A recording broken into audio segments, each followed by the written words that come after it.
Hey there, today I'm sharing another gouache tutorial with you.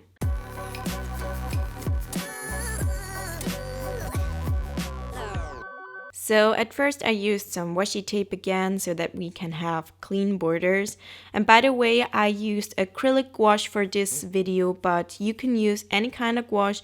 You might just need a few more layers to achieve the same opacity depending on the quality of your paint. So at first I put down a little bit of water, but you can completely skip this step because I found that it didn't change anything other than the paint spreading, which I didn't want to. So you can just go ahead and put the paint down right away on a dry paper. You can see here that it spread a lot. It didn't really harm what I was trying to achieve, but it also didn't really help. So yeah. And I mixed a lot in this video because I just used the basic colors by Holbein. I got a small set and so I had to mix a lot, but it was okay and I really loved the paint. I'll do a separate video about the differences of different types of gouache. I just need to get used to the mediums a little bit more so that I can really say more about it and so that I know more about it. So you can see here that on the right page, I'm doing a pink, I don't know, just pink on the top and blue on the bottom. Nothing more, just that. And I did a little gradient on the left side from a lighter pink tone to darker tones. You can, as always, pick the colors that you like. You don't have to use the exact same colors that I do. You can, of course, try to mix them as closely as you can, but I can't name you the colors because they're all mixed. I really don't know what those colors would be called. And here you can see that I started doodling some plants, and you can use all kinds of shapes with those. You can copy the ones that I did. I did a little bit of grass first with this darker, very dark desaturated pink tone, and now I'm using this grayish blue tone for the doodles, for the plants. And I really love the color combo. A little bit of my head is visible here. I thought I had edited that out, but obviously not. And here you can see that the layers are dry on this piece, and I started doing the next layers. And yeah, this is just a very messy layer, but those colors were really opaque, so I didn't have to do a lot for that. It was so much fun to paint this, and in my next tutorial I'm gonna use cheaper gouache and water-soluble gouache, the one that you will probably have at home if you own gouache, and I was having a much harder time. So here you can see that I did do the reflections in the water, and this piece on the right is inspired by a piece that I found on Pinterest. I will, if I don't forget, link it in the description box so you can check it out. I think no, I can't remember the artist's name. I will link it in the description if I don't forget. If I do forget, please remind me in the comments. And here you can see that I added in details to our little plants. I used a lighter tone of the blue that we had before.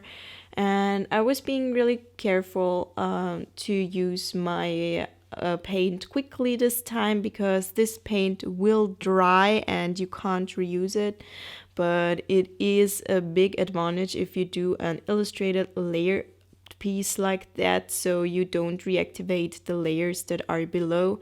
With water soluble gouache you always have that problem if you do a style like that, and we will see that in my next video where I'll probably talk a little bit more about that. And yeah, you can see here that I was trying my best to make thin lines here. I find that synthetic brushes are best for gouache. I really don't have a good time with other brushes. I mean, I use only synthetic brushes. I use vegan brushes, but I have faux real brushes, so to speak. They are made like they are made of fur, but they aren't. And those aren't really great for gouache. So for gouache, synthetic brushes are really, really great. Just the cheap ones that you can get, not the ultra cheap ones, but you don't have to have the most expensive brushes. I get mine at a store called Müller, and if you live in Germany, Austria, or I don't know where they have that store elsewhere, you can get those brushes. They're super cheap. They don't last very long, but they're very cheap, and I mean, I don't really care for them a lot. Here you can see that I added in more texture to our rocks here, just to make it look a little bit more interesting and a little bit cuter. And then I added in some little details on the water, just a line with a very light blue tone. It was almost white, and just little details in the water here as well. I really love that little detail. I think it makes a whole lot of difference because it's so cute, and it really gives you more the impression that that's water. And here I started with the layers in front of the other ones, and I used a very, very desaturated pink tone with a lot of black, I believe, and just did those plant details in the foreground a little bit here as well. I was just messing around here, imagining a very, it's not a really realistic piece, and the other one isn't either. So I was just playing around here, having fun with it, having fun with exploring that kind of style. And I'm still exploring it, still trying to make it my own. And yeah, I really love that style. And yeah, that's all I have to say about it. And here you can see that I started with the waterfalls. That's just basically lines with more lines coming from them. So they're really simple. I just started off with a very light blue. And then at the bottom, I made those parts where the water, I don't know what that's called. I don't know what it's called in German either, so I really don't know, but I did that. It looks like clouds.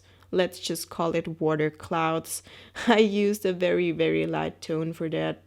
And here I started with the trees. Those are growing from our little rocks, and they look like clouds as well. So basically everything that I paint looks like clouds. So here you can see that I did them in a very, very desaturated green tone. I didn't want a really bright green tone because I thought that it wouldn't really fit the other colors. So I did that very desaturated green tone. And otherwise, I think I would have hated that tone. It's really not a color that I like. But I think that it really fits with this piece. I think that it really fits with the color scheme. And yeah, those are very, very simple trees. And yeah, I didn't really know where they started because they're just on the border of the rocks. I don't know, but they're cute, I guess.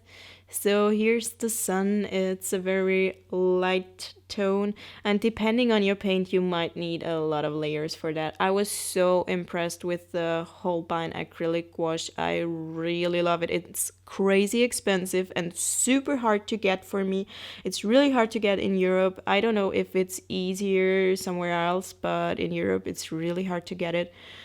But I just love it. I mean, it feels so amazing to paint with that. You need one layer, and sometimes you need two, and that's about it. It's just so much fun. You get done so much faster, but you can also use cheaper supplies, and that's why I use all kinds of supplies. But one day I'll treat myself to a bigger set of those Holbein acrylic gouache paints because they're just so much fun.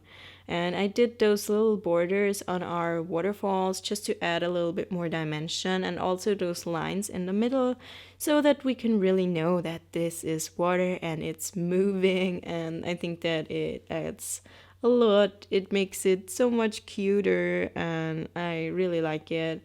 Overall, I really like those pieces. I think they might be slightly too pink for my taste, maybe a little bit, but I really like this style and I want to do more in it and explore it more and make it my own. And yeah, here I added in some plants in the foreground. I used this gray tone. If I'd do it again, I would probably use a way darker tone for that.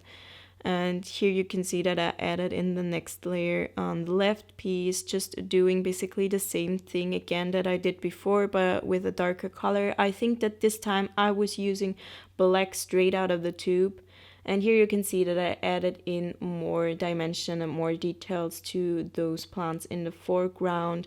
And again, I would have done that in a darker tone if I'd do it again. I think that it doesn't really pop as much as I would want it to, but also I don't really hate it, so I think it's okay.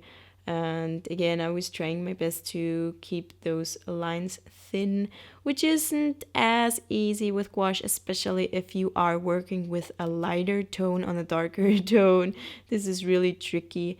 And now I'm removing the tape. If you're interested in gouache and you don't know a lot about it yet, I have a Skillshare course that's called Gouache 101. I talk a lot about all the techniques, how to get the consistency right and everything. And my Skillshare classes are linked in the description box and you can get 2 months for free with that link. So here are those two finished pieces. I really hope that you liked this video. If you did so, please give it a thumbs up and I'll see you next time. Goodbye.